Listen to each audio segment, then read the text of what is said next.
Good morning.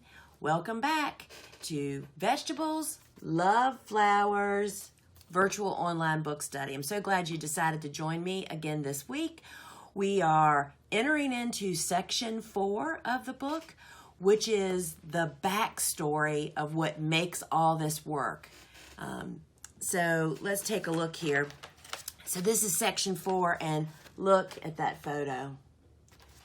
I mean, what that represents is that I want dogs, babies, kids, people to be able to sit, roll, eat from my garden at any minute, and to never have the threat to think, oh my goodness, I just treated with whatever product. And dogs really started that journey for me, or really hit it home for me. And this picture of Barry sitting in a field of buckwheat, which is a cover crop, wearing a flower crown, which I will tell you that she's a lot less cranky than people are. She sat there like a trooper, bees buzzing around. And anyway, so this is section 4 of the book. And this is about taking care of the garden, making it all work, making it go, giving it the juice that it needs. So I'm going to be looking at my notes here this morning. So as I said, this is the behind the scenes to how you're going to make your garden go. And the real secret sauce is preventing problems instead of fixing problems. So that's why there's not a lot of fixes offered in my book, because we are working really hard to prevent them. And yes, there may be flare-ups of things that you need to deal with, but for me, like right now, let's see, this is the end of May, and I'm already sensing this is going to be a really strong insect year. I am finding more beetles already, cucumber beetles and also stink bugs. I spend a lot of time, I squish every one I find. I just stop and squish it. Every one that you eliminate prevents all the babies that bug would have produced. So you may not think that it's significant, but every little bit counts, right? So I want to read to you. This is going to be on page 127, 28, 29, 130. It's actually from the first page of chapter 8, which is called Tending the Healthy Garden. The root of the solution is preventing problems. If a problem does occur, consider whether it was preventable and can be resolved without resorting to a pesticide intervention, organic or otherwise. Making choices about what to grow and what not to grow can have a big impact in creating or preventing potential problems in the garden. There are some flowers, such as gladiolas and Shasta daisies, that I simply do not grow anymore because they are pest magnets in my garden. Both attract and do a fine job of harboring thrips, a major flower garden pest. This is also true for butternut squash, which requires a long growing season. I have found it nearly impossible to control the squash bugs over such a long period. What was my solution in these instances?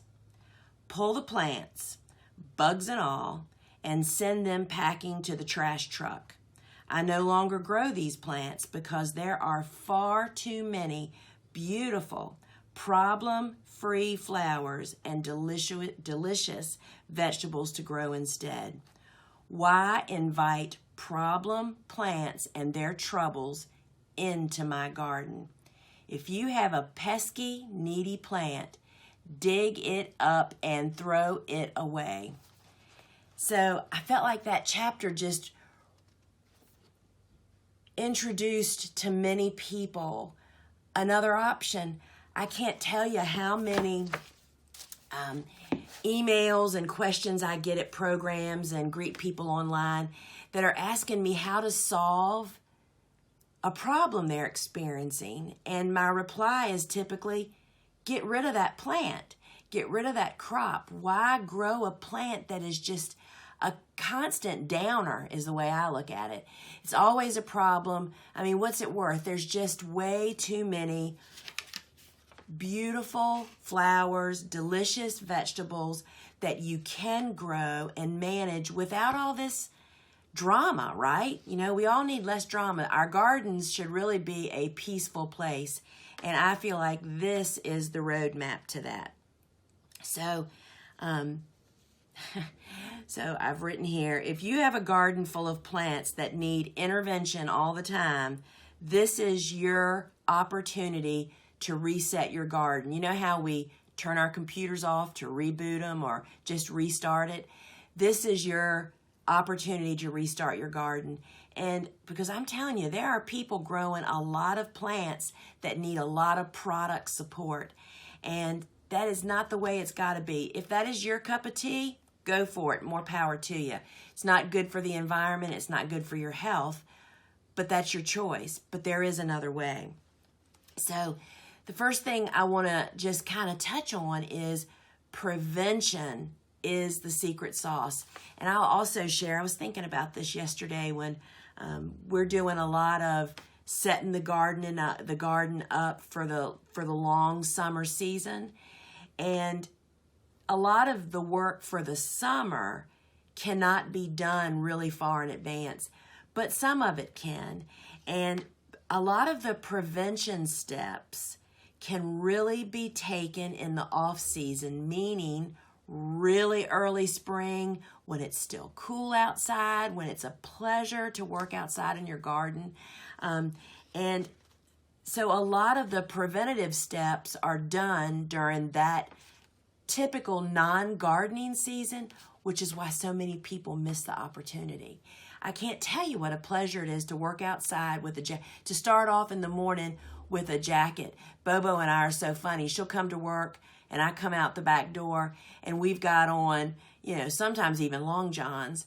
We've got on layers of clothing, and by 10 o'clock in the morning, you can look out in the garden and there's pieces of clothing laying everywhere because we've stripped layers off as the day is warmed up and it's still only 50 degrees outside. What a pleasure to mulch pathways, to make beds, to add compost, to add products to the garden that ultimately prevent problems and lower our maintenance. Another big part of prevention, which I kind of read about in that paragraph, is in your plant selection. If you stop right now and think about what plants do you grow that are just always a pesky problem? There is one plant that we grow, or a couple of plants that we grow, that are constant pest problems, but that's okay. We let it happen. That's milkweed. We don't really cut that, but we grow it in our native border that surrounds our farm and supports a lot of the habitat for the workers in our garden. The milkweed family, which supports, monarchs and butterflies, always gets aphids. Just step back and let nature happen, y'all. We don't do anything. The one plant that we grow, the other plant that we grow that also has that problem is Gumpacarpus physocarpus, which you probably know as hairy balls. That is a tropical non-native plant that gets those big green balls. They also get a lot of aphids. It's just a way, I'm not sure what the science behind that is. I'm sure somebody could tell us, but I just know that no matter what we do, we always get aphids. Sometimes I may take the hose with water and kind of scrub some of those aphids off if they get a little bit ahead of the natural predators, which would be wasps, ladybugs, damsel bugs, lots of great workers. But those two plants, we just let them do their thing. Those aphids are so happy on those plants, they don't really spread to our other plants. So we do prevent through plant selection, but there are times that we grow some plants that are even have those problems. And I'm going to look in the book. I'm trying to follow along kind of as the chapter flows. And another thing that a lot of people, they think about after they've located their garden. for a garden, especially a vegetable garden and a cutting garden, really is a full sun garden. What is full sun? A minimum of 6 hours. But once you get to 8 hours of sunlight a day, it changes the way your garden grows. If you don't have that, you need to either figure out how to create that in your garden, or to look at perhaps a community garden if you want to have a vegetable garden. I know that there are people that that do the community garden, because that's a great option. But locating the garden is all about the sunlight, because you can change the soil where it is, because that's the next thing I want to talk about. You have to create. Great soil is made, it is not born. Granted, there are those of us that have sandy soil or clay soil or rocky soil. We do the same thing for all of those soils. We just have to go about it a little bit different. There's no question that rocky soil is the most aggravating soil on the planet for me. I mean, digging, I don't have it, but I have been to gardens and farms that do, and it's just a lot of work. You gotta create a situation where you just make that part of your process. Sandy soil like I have sandy kind of clay soil. What's the problem with sandy soil? It drains like a bottomless pit. Everything we put in it goes away really quickly. Clay soil, I hear more belly aching about clay soil. My last garden was clay, so I hear you. It's just harder to crack open clay soil, but all three of them get the same thing. A hefty dose of compost, leaf mold, all those organic matters, because you have to create a garden that the roots can run deep. That's where the lowest maintenance comes in. The least amount of irrigating, the healthiest plant, and don't forget about soil testing. I'm surprised sometimes at the number of people that don't even think about soil testing. Again, that's a fall job, not really in the middle of the growing season. It's easy to do, it's inexpensive, and if you're gardening or farming without soil testing, at least every other year, but I like to do, why not do it every year, right? You're gardening or farming with a blindfold on if you don't know the science behind your garden. And something else I was thinking about yesterday as I was I have to look away and kind of gather my thoughts sometimes. I was thinking yesterday about the way that I take care of my pathways. It is natural when you build your garden and get your beds ready in fall, winter, and really early spring to have an abundance of leaves available. There's no better way for lower maintenance than to cover your pathways in leaves. Leaf litter is the #1 preferred mulch for me. It's best for beneficial creatures, insects, our spider population, which is the workers of the garden, some of the best ones, live in leaf litter. If you do a lot of your preparing during that cool season, leaves are readily available. All the beds we've made now for summer, we have to leave the pathways to grow, and they have to be mowed. I now have to mow every week in addition to everything else we have to do, which is doable, but it's not the preferred method. So covering your pathways prevents a lot of the maintenance we suffer with during the growing season. I do want to take just a moment. This is the chapter that I talk about seed starting. I give you tips on how to start seeds out in the garden, what should be started out in the garden and what should not, and some tips to do that. But I just want to speak for just a moment because I have a lot of resources available on my website about soil blocking, which is my preferred method of seed starting. I believe that soil blocking is the easiest to maintain when you follow the steps that we've outlined, grows the best seedlings, is the most space savvy, is the most in-home growing method because it doesn't take up a lot of space. Because as I'll remind you again, I have no greenhouses. We do all of our seed starting in a little grow room on our farm. And when we were in high production, we started 100,000 seedlings a year throughout the season. Because the other falsehood is seed starting is an ongoing part of gardening. It's not just rush and start a ton of stuff in spring, we start seeds almost every month of the year. So there is on my website a Seed Starting Saturday series, which is just a glimmer into how seed starting goes on our farm, which may really open up some potential tips for you.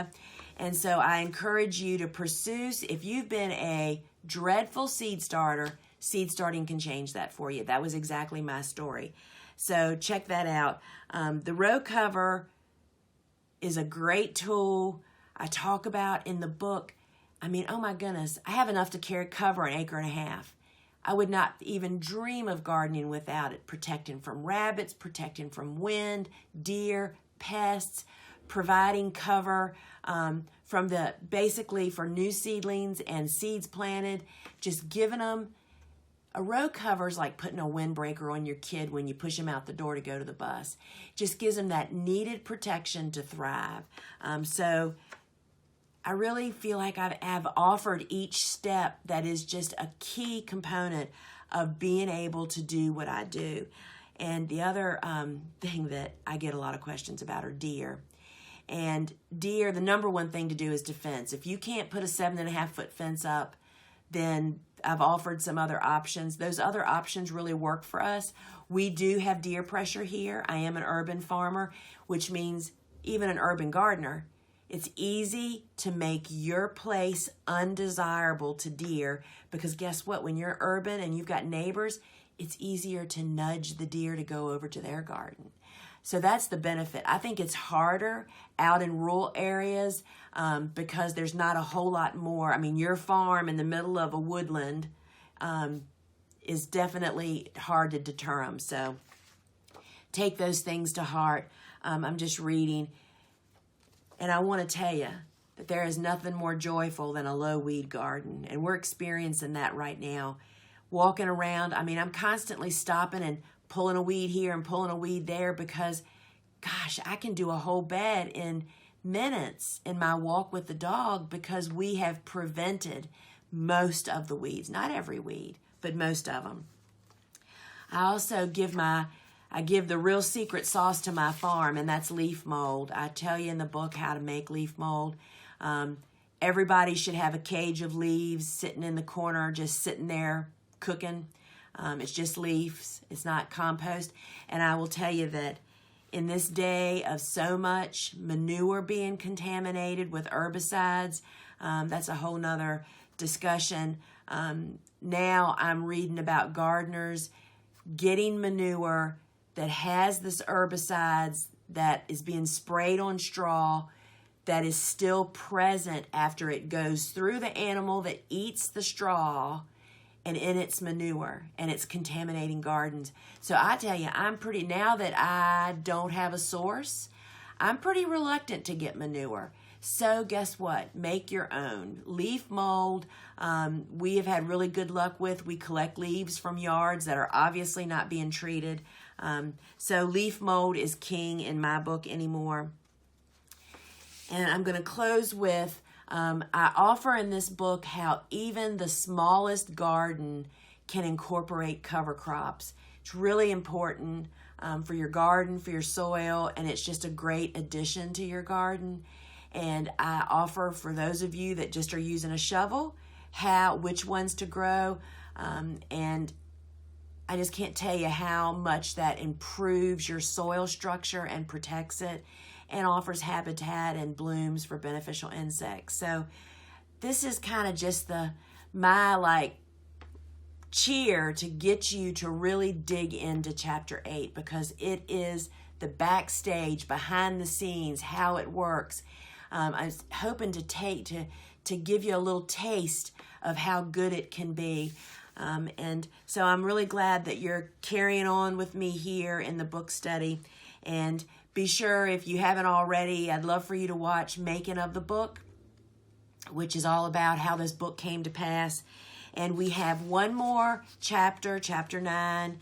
And I may do a wrap up at the end. You can please post your questions. I'm doing my best deep into the farming season to answer questions that are posted below this video on the page if you have specific questions or share your experience.